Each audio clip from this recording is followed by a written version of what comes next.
파킹통장 7%라고 해서 봤더니 월 한도 30만원? 지금보다 세금을 덜 냅니다. 상위 1% 부자 중산층이 재테크를 대하는 방식은 완전히 다르더라고요. 아니, 이런 좋은 책들에 구체적인 방법이 다 적혀 있는데요. 제가 사실 채권 영상을 올린 이유는요. 안녕하세요, 보보스입니다. 제가 얼마 전에 부동산 투자했던 돈 들어와서 잠깐 예치할 목적으로 미국 채권 3개월짜리에 넣어뒀거든요. 채권 그게 뭐야? 수익률 괜찮아? 그걸 내가 왜 해야 해? 라고 생각하시거나 아직도 예적금, 파킹통장, CMA 이외에 다른 것들을 모르시는 분들은 이 영상 필수 시청. 오늘 주제는 한 끗 차이로 달라지는 목돈 시리즈 채권 편입니다. 파킹통장 CMA 좋다고 해서 유튜브 영상 봤더니 맨날 월 한도 30만원. 실질적으로 따지고 보면 3% 금리에 실망하셨던 분들 끝까지 집중해주세요. 잠깐 더 노력했을 뿐인데 이자 차이가 큽니다. 어떤 건지 궁금하실 텐데요. 그럼 구독, 좋아요 누르고 시작해볼까요? 채권이 뭐야? 예를 들어볼게요. 영수기랑 정수기가 있어요. 나 100만 원만 빌려줘. 오늘 24년 11월 19일이지. 3개월 뒤에 꼭 돌려줄게. 그래? 대신 돈 빌린 거에 대한 이자도 주고 돈 빌린 확인서도 주고받자. 언제까지? 얼마를 빌리는 대가로 몇 %의 이자를 주겠습니다. 이게 차용증입니다. 모든 채권에 적혀 있어요.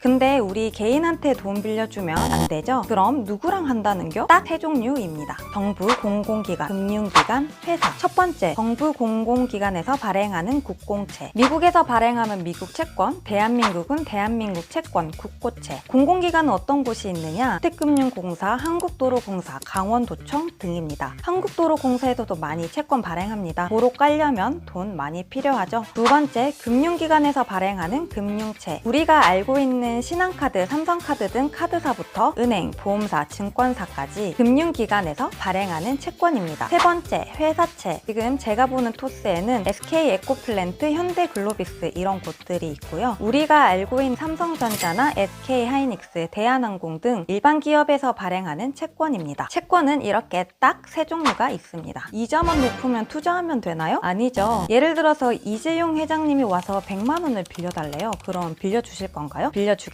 딱 한 번 본 지인이 100만 원만 갑자기 빌려달래요. 그럼 빌려주실 거예요? 안 빌려주겠죠? 그게 왜 그렇다? 이재용 회장님에게는 떼일 일이 거의 없으니까. 그걸 신용등급이라고 해요. 신용등급은 총 22개의 등급이 있습니다. 신용등급이 높다? 떼일 일이 적다. 돌려줄 확률이 높으니까 이자가 낮습니다. 여러분, 여기서 투자 등급을 나누어 놨죠? 트리플 B 위로만 보고 그 밑으로는 보지 마세요. 투기입니다. 예적금은 총 1년 만기인데 채권도 똑같이 1년 만기인가요? 아닙니다. 2개월, 3개월, 6개월, 9개월, 1년, 1.5년, 3년, 4, 7, 10, 15, 20, 30, 50 등등 엄청나게 다양합니다. 같은 곳의 것을 샀다면 대체적으로 만기가 길수록 금리가 높습니다. 채권, 그럼 어떻게 투자하면 될까요? 토스랑 증권사 둘 다 가능한데요. 토스는 중개를 해주는 거라서 둘 다 건사에 가입은 되어 있어야 합니다. 토스의 경우에는 모든 채권이 올라와 있는 것은 아니고 토스에서 전문가분들이 선별한 채권만 올려놓았다고 하더라고요. 더보기에서 채권이라고 치시면 되시고요. 두 개가 있습니다. 정기 이자 받는 해외 채권,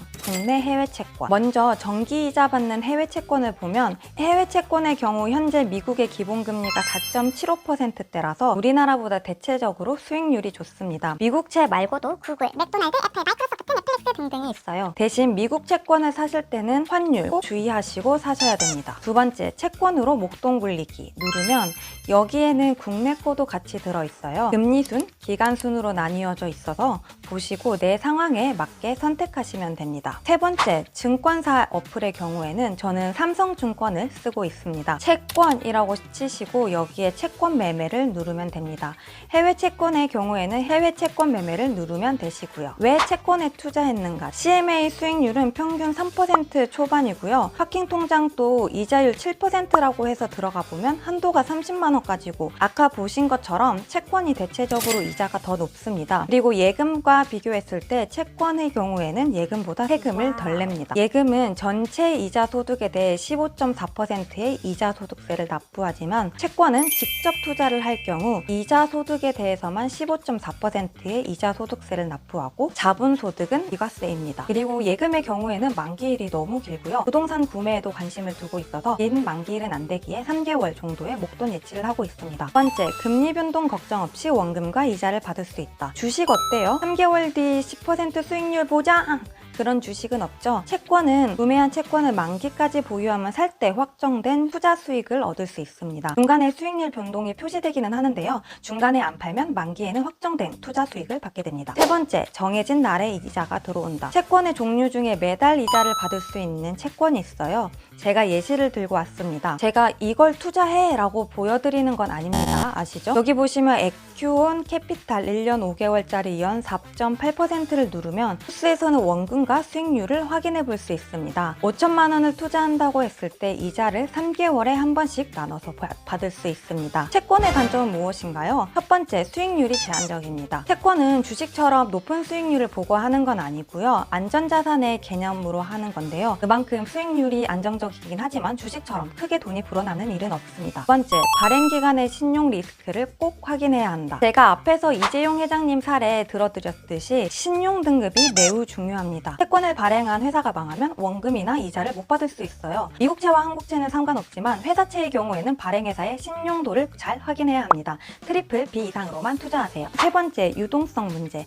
미국채처럼 인기가 많은 채권은 팔기가 쉬운데요. 채권은 대체적으로 주식처럼 엄청나게 많은 거래량이 있는 건 아니에요. 만기일이 안 되었는데 나 갑자기 팔고 싶다. 그래도 원하는 시기에 바로 팔기가 어려울 수 있습니다. 그래서 긴급하게 돈 쓸 계획이 있는 분들은 비추드립니다. 네 번째, 환율 확인. 해외 투자의 경우에는 늘 명심해야 하는 것인데 환율 변동으로 인해서 손실이 날 수가 있으니까 환율을 늘 꼭 확인하셔야 합니다. 그래서 저는 만기를 너무 길게는 하지 않는 것을 추천드려요. 채권의 종류. 채권은 ETF, 펀드, 직접 투자 이렇게 나뉘는데요. 저는 직접 투자만 하고 있습니다. 제가 아까 앱에서 사는 거 보여드렸던 방식이 직접 투자인데요. ETF 펀드의 경우에는 장점이 ETF가 다양한 채권들을 모아놓은 거다 보니까 분산 투자를 할 수 있고 ETF는 주식처럼 실시간으로 매매가 가능하므로 현금화가 쉽습니다. 그런데 직접 투자 채권처럼 확정된 수익률은 아니라서 원금 손실 가능성이 있습니다. 직접 투자의 경우 만기까지 보유하면 처음 구매 시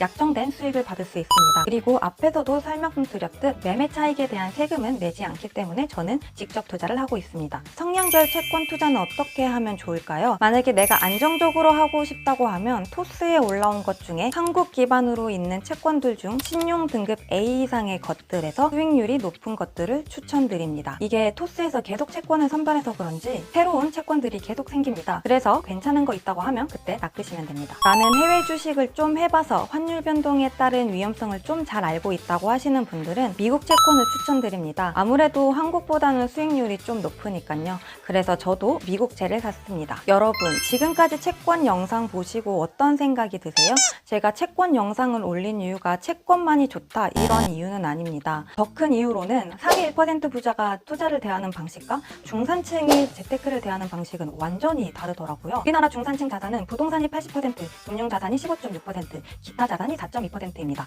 금융자산 그마저도 예적금, CMA, 파킹 통장에 돈이 대부분 들어있습니다.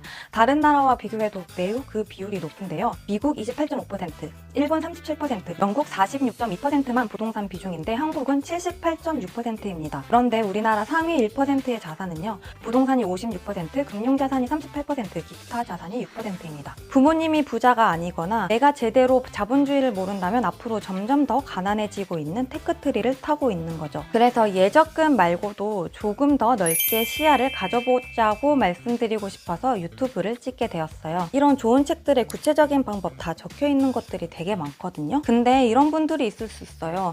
야, 그 양반들 거장이라고 다 따르냐? 그런 게 어딨어. 야, 내가 더 잘할 수도 있지 라고 하실 수도 있죠. 그런데 내가 이런 것들을 종합적으로 알고 있고 다 따져봐. 거기서 나의 명확한 논리력을 가지고 이건 좋고 이건 별로네를 알고선 선택하는 거는 거인의 어깨에 서서 효율적으로 일하는 방식이고요. 내가 이런 것들 하나도 모르고 그냥 나는 내 선택만 믿어. 혹은 야, 요즘 주식이 좋대. 너. 이 말만 따른다거나 아예 무관심하게 지낸다. 앞으로의 펼쳐지는 삶이 완전 다르겠죠. 근데 문제가 뭐냐? 지루하고 용어도 어렵고 복잡하고 너무 깁니다. 그 지루하고 어려운 걸 쉽게 푸는 걸 누가 안다? 제가 해보겠습니다. 쉽고 재미있는 정보를 받아보고 싶으신 분들은 구독과 좋아요 눌러주세요. 제 채널이 작아서 또 언제 뜰지 모릅니다.